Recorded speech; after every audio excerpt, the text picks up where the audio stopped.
Hi ನಮಸ್ತೆ welcome back to my YouTube channel. ಬೇಸಿಗೆಗಾಲದಲ್ಲಿ ಮಕ್ಕಳ ದೇಹವನ್ನು ತಂಪಾಗಿರಿಸುವಂಥ ಒಂದು ಪಾಯಸದ ರೆಸಿಪಿಯನ್ನು ಹೇಳ್ಕೊಡ್ತೀನಿ ನೋಡಿ. ಎಷ್ಟೇ ಬಾಡಿ ಹೀಟ್ ಆಗಿದ್ರೂ ಕೂಡ ಬೇಗನೆ ಕಡಿಮೆ ಆಗುತ್ತೆ. ಇದನ್ನು 6ರಿಂದ ಎಷ್ಟೇ ವಯಸ್ಸಿನ ಮಕ್ಕಳಿಗೂ ಕೂಡ ಕೊಡ್ಬೋದು. 6 ತಿಂಗಳ ಮಗುವಿಂದನೂ ಕೂಡ ಕೊಡ್ಬೋದು. ಇದಕ್ಕೆ ಒಂದು ಬೌಲ್ನಲ್ಲಿ 2 ಟೇಬಲ್ ಸ್ಪೂನ್ನಷ್ಟು ಸಬ್ಬಕ್ಕಿಯನ್ನು ಹಾಕ್ಕೊಳ್ತಾ ಇದ್ದೀನಿ. 4 ಗೋಡಂಬಿ ಹಾಗೆ 1 ಖರ್ಜೂರನ ಬೀಜನ ತೆಗೆದು ಹಾಕ್ಕೊಳ್ತಾ ಇದ್ದೀನಿ. 4 ಒಣದ್ರಾಕ್ಷಿಯನ್ನು ಸೇರಿಸ್ಕೊಳ್ತಾ ಇದ್ದೀನಿ. ಹಾಗೆಯೇ 4 ಬಾದಾಮಿ. ಇದಿಷ್ಟನ್ನು ಕೂಡ 1ರಿಂದ 2 ಗಂಟೆಗಳ ಕಾಲ ನೆನೆಸಿಟ್ಕೊಳ್ಬೇಕು.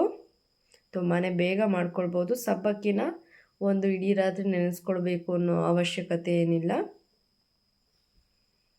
ಚೆನ್ನಾಗಿ ನೆನೆದ ನಂತರ ಈ ಒಂದು ಬಾದಾಮಿಯನ್ನು ಸಿಪ್ಪೆ ಬಿಡಿಸಿ ತೆಗೆದಿಟ್ಕೊಳ್ಬೇಕಾಗತ್ತೆ.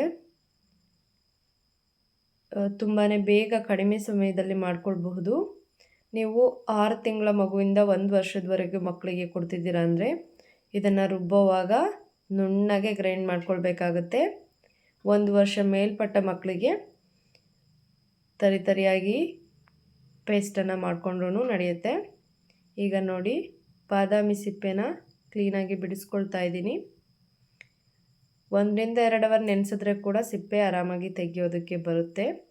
ನಿಮಗೆ ಸಮಯ ಇದೆ ಅಂತಂದರೆ ಇದೆಲ್ಲದನ್ನು ಕೂಡ ರಾತ್ರಿನೇ ನೆನೆಸಿಟ್ಟು ನೀವು ಬೆಳಗ್ಗೆ ಮಾಡ್ಕೊಳ್ಬೋದು. ಇದನ್ನು ಈಗ ಒಂದು ಮಿಕ್ಸರ್ ಜಾರ್ನಲ್ಲಿ ಹಾಕ್ಕೊಳ್ಬೇಕು. ಎಷ್ಟು ಸಾಧ್ಯ ಆಗುತ್ತೋ ಅಷ್ಟು ನುಣ್ಣಗೇನೆ ಪೇಸ್ಟ್ ಮಾಡ್ಕೊಳ್ಳಿ. ಇದಕ್ಕೆ ಸ್ವಲ್ಪ ಹಾಲನ್ನು ಸೇರಿಸ್ಕೊಳ್ತಾ ಇದ್ದೀನಿ. ಚೆನ್ನಾಗಿ ಗ್ರೈಂಡ್ ಮಾಡ್ಕೊಂಡ ನಂತರ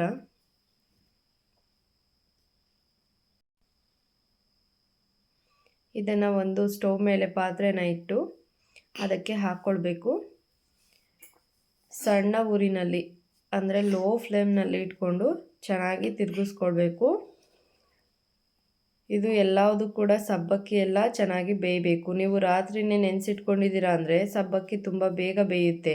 1ರಿಂದ 2 ಗಂಟೆಗಳ ಕಾಲ ನೆನೆಸಿಟ್ಟಿದ್ದೀರಾ ಅಂದರೆ ಸ್ವಲ್ಪ ಸಮಯನ ತಗೊಳುತ್ತೆ. ಇದಕ್ಕೆ ನಾನಿಲ್ಲಿ ಒಂದು ಅರ್ಧ ಟೇಬಲ್ ಸ್ಪೂನ್ನಷ್ಟು ಗಸಗಸೆನ ಸೇರಿಸ್ಕೊಳ್ತಾ ಇದ್ದೀನಿ. ಇದನ್ನು ನೀವು ರುಬ್ಬೋವಾಗಲೇ ಕೂಡ ಸೇರಿಸ್ಕೊಳ್ಬೋದು. ಸಣ್ಣ ಊರಿನಲ್ಲಿನೇ ಇದನ್ನು ಕುದಿಸ್ಕೊಳ್ತಾ ಹೋಗಬೇಕು. ಇದಕ್ಕೆ ಬೇಕು ಅಂತಂದರೆ ಒಂದು ಸ್ವಲ್ಪ ಬೆಲ್ಲನ ಸೇರಿಸ್ಕೊಳ್ಳಿ, ಅವಶ್ಯಕತೆ ಇದ್ದರೆ ಮಾತ್ರ. ಯಾಕಂದರೆ ಖರ್ಜೂರನ ಹಾಕಿರೋದ್ರಿಂದ ಅದೇನೇ ಸ್ವೀಟ್ನೆಸ್ನ ಕೊಡ್ತಾ ಇರುತ್ತೆ.